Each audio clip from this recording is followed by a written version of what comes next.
നമ്മുടെ മഹല്ലുകളിലൊക്കെ പലിശരഹിത വായ്പാ പദ്ധതികളൊക്കെ ഉണ്ടോ അവിടെ ഉണ്ടോ?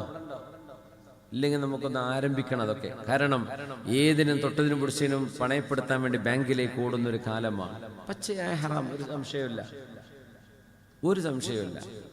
പലിശന് എത്ര കുറവുണ്ടെന്ന് നമ്മൾ ആലോചിക്കുക. കോട്ടൊക്കെ പോകണോ, ചെമ്മാട്ട ബാങ്ക് പോകണോ, തിരങ്ങാടി പോകണോ, അങ്ങനെ നമ്മൾ ആലോചിക്കുക. എന്തേ അവിടെ ഇച്ചിരി കുറവുണ്ട്? ഈ കുറവെന്ത്? പലിശയിൽ കുറവുണ്ട്. പലിശ ഇല്ല എന്നല്ല, പലിശ ചെറുതും വലുതും പലിശ തന്നെയാണ്. ഒരു മനുഷ്യൻ പൊരുത്തപ്പെട്ട് പറയാം, എനിക്കൊരു കുഴപ്പമില്ലല്ലോ, ബാങ്കിന് ഞാൻ പൊരുത്തപ്പെട്ട് കൊടുക്കുകയാണ്, എന്നാലും അത് ഹറാമാണ്. ഹറാം തന്നെയല്ലേ. നമുക്ക് പൊരുത്താന്ന് വിചാരിച്ചിട്ട് അള്ളാഹു വേണ്ടെന്ന് പറഞ്ഞത് വെക്കാൻ പാടില്ല.